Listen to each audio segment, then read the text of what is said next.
Hey friends, welcome back to Help for Hypochondriacs, where we talk about the simple, science-backed habits that help us stay calm, healthy, and in control of our well-being. Today we're talking about fiber. Yep, the stuff your grandma probably told you to eat more of.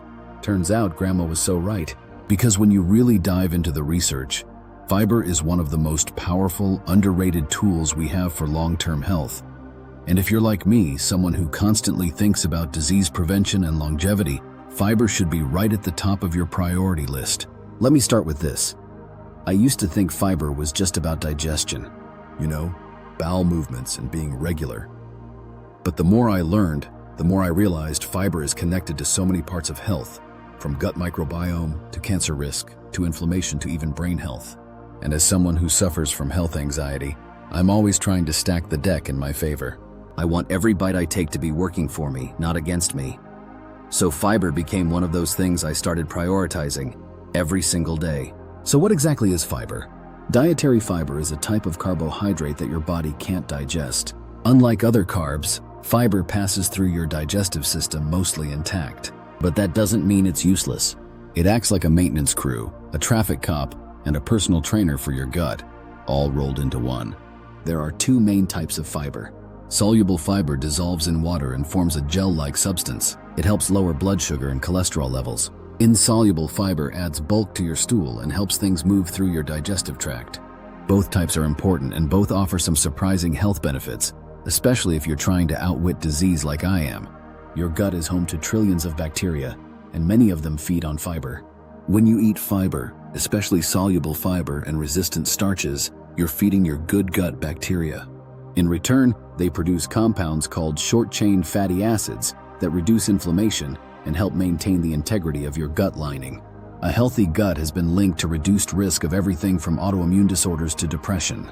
And as someone who constantly worries about what might be going wrong inside my body, I want my gut health to be rock solid. Fiber is the #1 way to get there. Multiple large-scale studies have found that fiber intake is strongly associated with a lower risk of heart disease, one of the top things hypochondriacs like me constantly worry about. In fact, people who eat the most fiber have significantly lower risks of heart disease, stroke, and type 2 diabetes. That's a huge deal. It's like free insurance you can eat. Here's a big one for me: colon cancer. I've spent more nights than I can count Googling symptoms and scaring myself. The good news is that high fiber intake is consistently linked to a lower risk of colorectal cancer. And this isn't fringe science. This is backed by decades of solid research. Just increasing your fiber intake by 10 grams a day can reduce your risk of colon cancer by around 10%. That's one of the main reasons I eat fiber every single day. When it comes to cancer prevention, fiber is one of the few things that actually has strong, consistent evidence behind it. Soluble fiber also slows down the absorption of sugar and improves blood sugar control.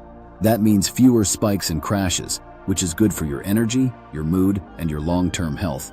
For anyone with a family history of diabetes or who's preoccupied with metabolic health, fiber is your friend. It improves insulin sensitivity and helps regulate glucose levels. And here's a nice bonus: fiber helps you feel full longer. Foods rich in fiber are more satisfying and take longer to digest. That means fewer cravings, less overeating, and more support for maintaining a healthy weight. And maintaining a healthy weight reduces your risk of so many diseases. So how much fiber do you actually need? Most people aren't getting nearly enough.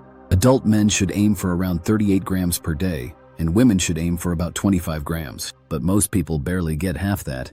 Once I started tracking my food, I realized I was getting maybe 10 to 15 grams a day.